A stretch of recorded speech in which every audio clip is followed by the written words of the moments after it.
안녕하세요. 이번 시간에는 산유화에 대해서 공부해 보도록 할게요. 자, 산유화는 전에 제가 이제 녹화한 것을 전해 드렸는데 그거보다 조금 더 빠르게 중요한 내용만 빨리빨리 이야기해서 여러분이 그냥 쉽게 들을 수 있도록 다시 한번 녹음을 해 봅니다. 자, 산유화는 산에 피어 있는 꽃이잖아요. 그러면 화자는 산에 피어 있는 꽃을 보면서 뭔가 노래하고 있을 거예요. 그래서 시적 대상은 산에 피어 있는 꽃이 될 것이다 라고 생각하면 되겠죠. 산에는 꽃이 피네, 꽃이 피네. 갈봄 여름 없이 꽃이 피네. 자, 그래서 산에 꽃이 피는 모습, 봄의 모습이겠죠. 자, 을 형상화하고 있고요. 산에 피는 꽃은 저만치 혼자 피어 있네. 산에 피어 있는 꽃은 고독하다고 말해요. 저만치 혼자 피어 있기 때문에. 자, 그런데 여기에서 이 피어 있는 꽃을 꽃과 꽃 사이에 거리감을 나타낸다면 대상과 대상이 굉장히 멀리 떨어져 있구나 라고 생각할 수 있고, 하나는 요게 이제 첫 번째라면 두 번째는 꽃과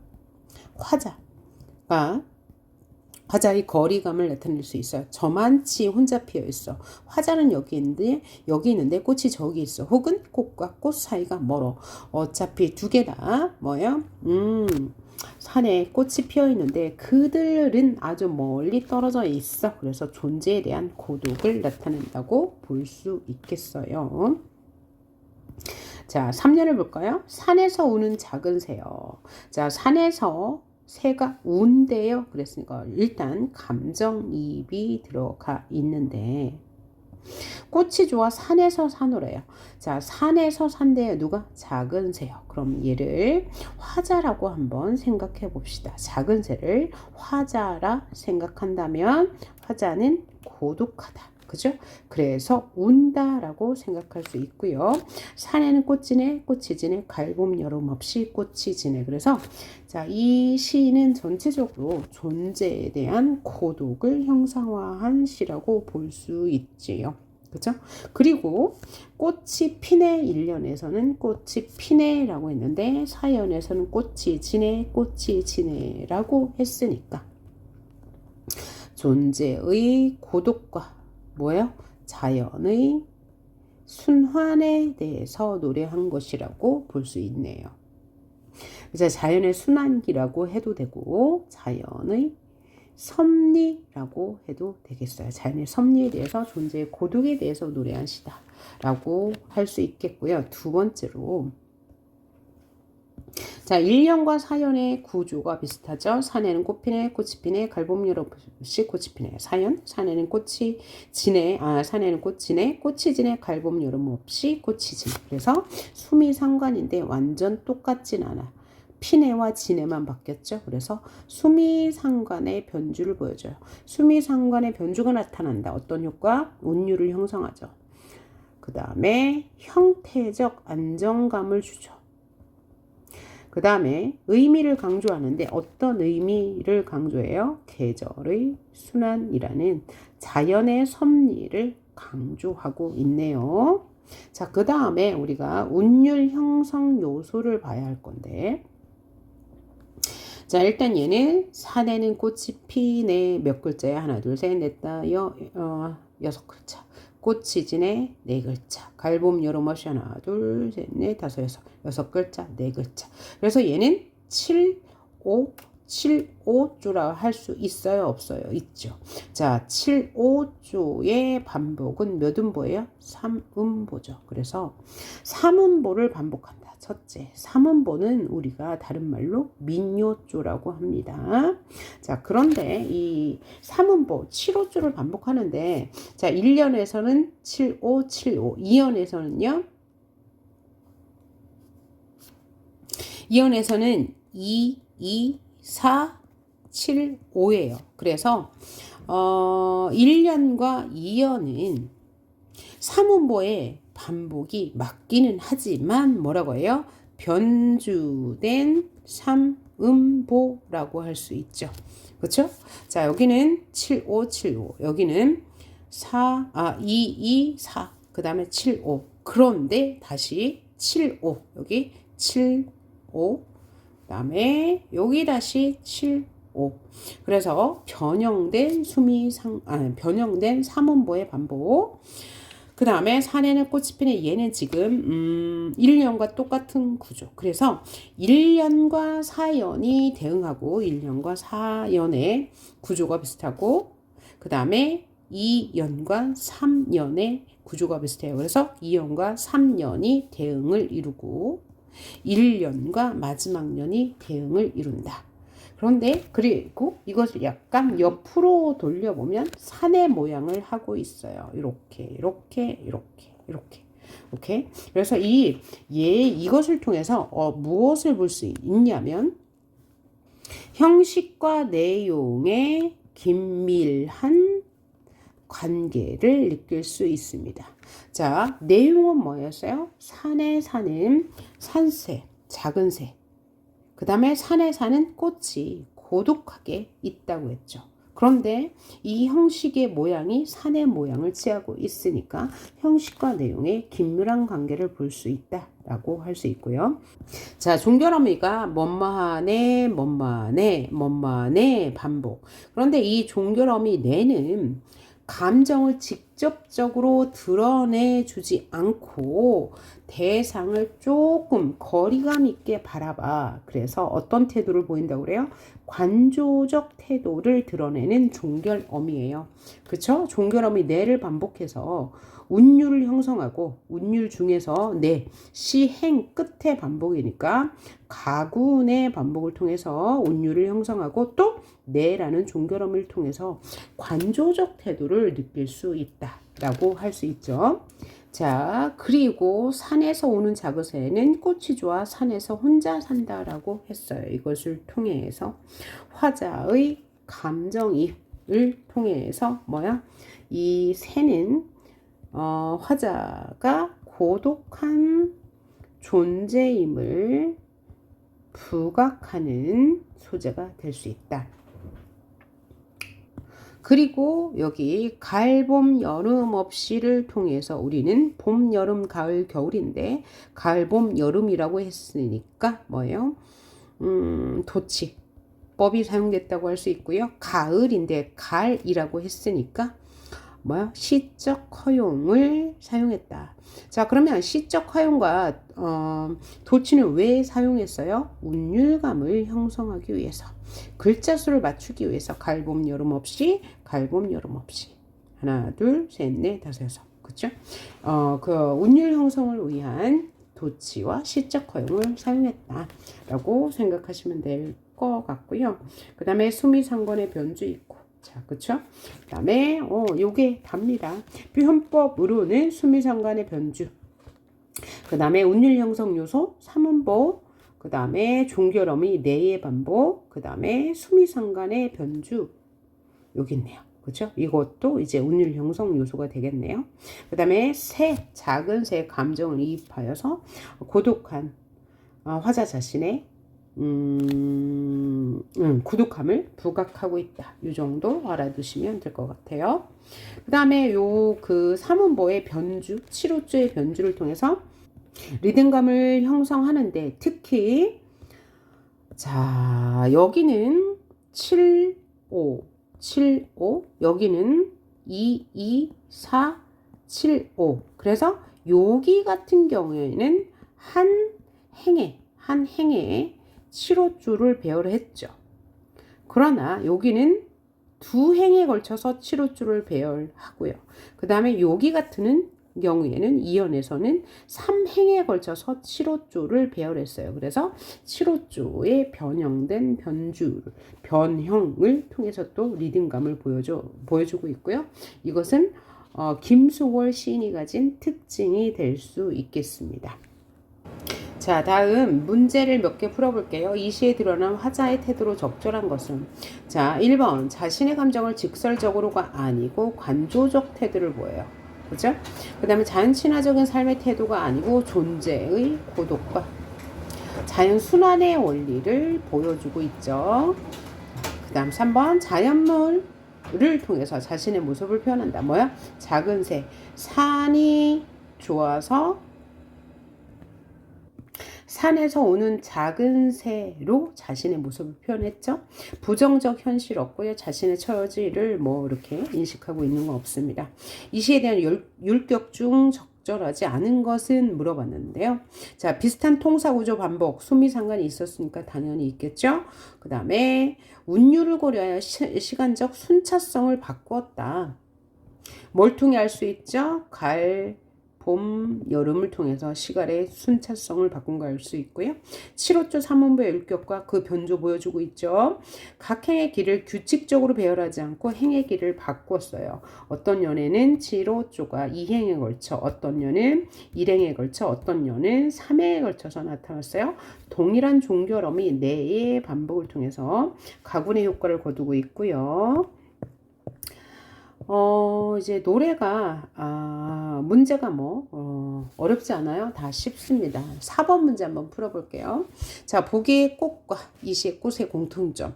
자, 이시의 꽃은 고독한 존재였어요. 그죠? 산에서 홀로 저만치 피어있는 고독한 존재였다면 이시의 꽃은 어떤 존재인지 한번 볼게요.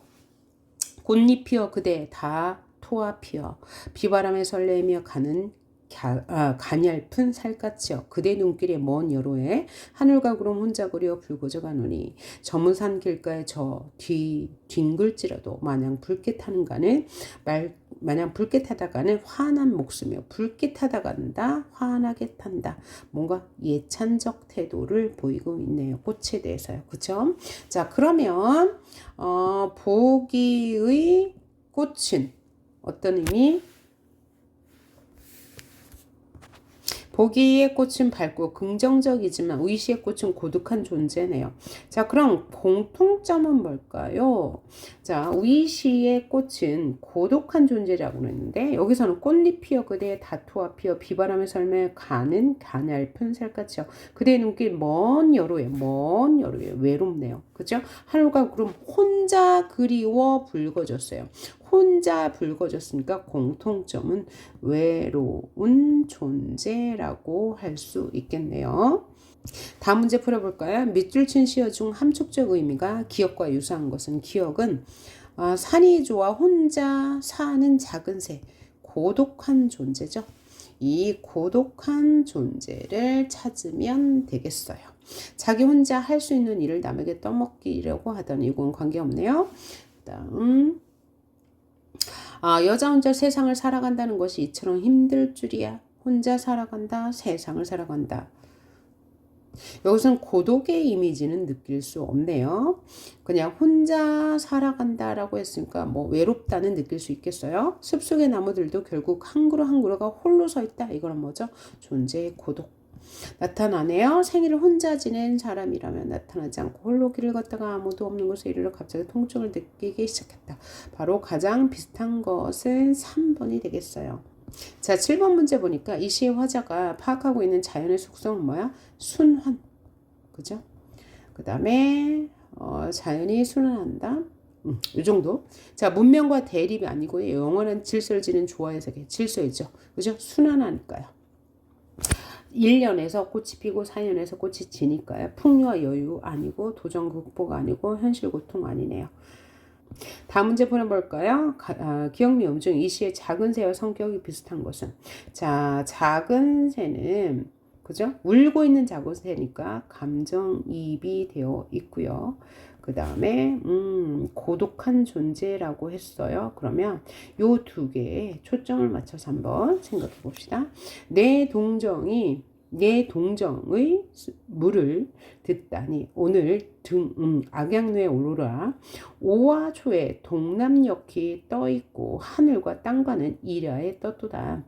친한 벗이 한자의 그럴도 없으니 늙어감에 외로인 배옷 있도다. 여기 있네요. 배가 외롭대요.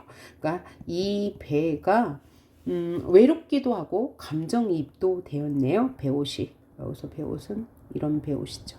그렇죠? 사움의 미리관산에 북녘에 있나니 허남을 비겨서 눈물을 흘리노라 라고 했어요. 자, 자, 다음 문제 볼까요? 김소월의 시에서 흔히 볼 수 있는 7호조의 음소율은 본래 우리 전통 율격이 아닌 일본시가 율격을 모방한 것이에요.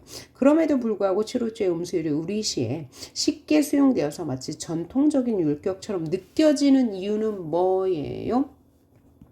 바로 7호조가 3, 3, 4 혹은 4, 3, 5로 분절되어서 전통적 민요인 3음보와 유사하기 때문이죠. 자, 다음 문제를 보면 자, 이제 비슷한 문제들이에요. 그래서 요것도 푼 문제죠. 자, 요것만 하나 봅시다. 기억과 성격이 유사한 사람을 보기에서 찾아 쓰세요 라고 했는데, 자, 기억은 작은 새고요. 기억은 위에서도 본 것처럼 의인화의 대상이었고요. 하나는 고독한 존재였어요. 고독한 존재이면서 이 두 가지를 고려해 한번 봅시다. 소금실이 밀수출 마차를 띄워놓고 밤새 가면 속 트이는 젊은 아낙네. 밀수출을 하고 있나 봐요. 아마 이제 국경의 밤이니까 아마 밀수출을 하는 거 보니까 아마 일제강점기의 유랑민들의 삶을 보여주고 있는 것 같습니다. 물내 젖든 손도 맥이 풀려서 파하고 붓는 어유 등잔만 바라본다. 북극의 겨울밤은 차차 깊어가는데, 그래서 어유는 뭐예요? 기름이잖아요. 등잔불, 그죠? 등잔불인데 파하고 붓는 어유, 그러니까 어유가 붙는다 그랬으니까 의인법이 쓰였다고 볼 수 있겠네요. 그래서 의인화 대상밖에 찾을 게 없네요. 자, 그 다음에 어떤 문제가 나와 있나? 비슷한 문제가 아마 나와 있을 것 같습니다. 그래서 요 문제 하나 더 풀어봅시다. 주제면에서 이 시와 같은 걸 고르세요 라고 했는데, 이 시의 주제는 존재의 고독과 순환하는 자연의 섭리잖아요. 요것을 바탕으로 비슷한 시어를 한번 찾아봅시다. 자, 1번 한바다 목판 용수숨 치는 곳 바람길을 따라 타오르는 꽃성에는 나비처럼 치어는 회상의 물이더라. 오늘 내 여기서 가난한 노래에 씨를 뿌려라. 이건 고독과 관계없죠. 이육사 시니까. 그 다음에 박목월의 윤사월 한번 볼까요? 송화가로 날리는 외딴 봉우리 윤사월 길다. 꾀꼬리 울면 산지기 외딴 집 눈먼 처녀사 문설주에 대고 엿듣고 있다. 이것도 이제 존재의 고독과는 관계가 없네요. 여기 뭐 꾀꼬리 울면 외딴 봉우리는 나왔지만 그것이 중심 대상이 아니고 눈먼 처녀가 문설주에 대고 엿듣고 있다라고 표현했으니까 여기는 자연의 순환이나 뭐 존재의 고독을 나타내진 않을 거예요. 그 다음 신새벽 뒷골목에 내 이름을 쓴다. 민주주의요. 그러니까 민주주의에 대한 욕망이니까 얘도 관계가 없고요. 가을에는 홀로 있게 하소서. 나의 영혼 굽이치는 바다와 백합의 골짜기를 지나 마른 나무까지 다다란 까마귀 같이 뭐하게 하소서. 홀로 있게 하소서. 그래서 고독한 상황에서 존재에 대한 성찰, 존재에 대해서 생각하고 있다는 면에서 얘는 비슷하다고 볼 수 있네요. 어제까지 너의 목숨을 겨눠 방아쇠를 당기던 우리의 그 손으로 썩어 문드러진 살동아 뼈를 줄여 그래도 양지바른 두매를 골라 고이 파묻어 때마저 입혔거니 죽음은 이렇듯 미움보다도 사랑보다도 더욱 신비스러운 것이다. 그래서 죽음에 대한 성찰을 드러내고 있네요. 그래서 4번이 대비될 것 같고요. 그 다음에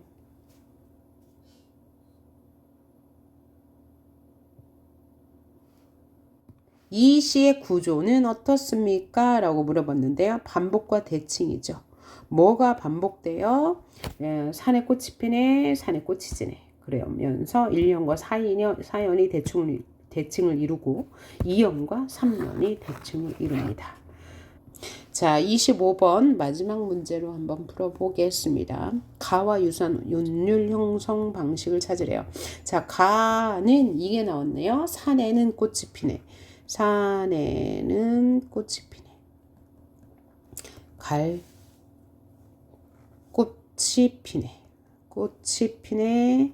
꽃이 피네. 갈 봄 여름 없이 꽃이 피네. 이런 구조예요. 어떤 구조인가요? A, B, A 구조네요. 요 B만 달라요. 그러면 A의 B의 구조를 찾으시면 되는데 어디 있나요? 여기 있네요. 떠났고요. 대양강산 떠났고요. A, B, A 구조 이런 식으로 찾으면 되겠습니다.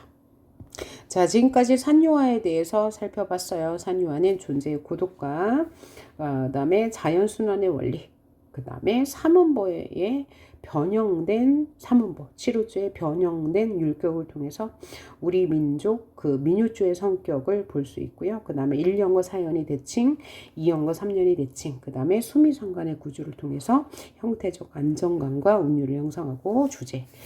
뭐죠? 존재의 소멸과 생성이란 주제를 강조하고 있다. 이 정도 알아두시면 될 것 같아요. 그 다음에 가장 중요한 시어는 뭐요? 산에 사는 작은 새는 산이 좋아 혼자 울고 산대. 그래서 작은 새가 화자의 감정을 이입한 새로서 혼자 있는 화자 자신을 말하고 있다. 그렇죠? 이 정도 기억하시면 될 것 같아요. 수고하셨습니다.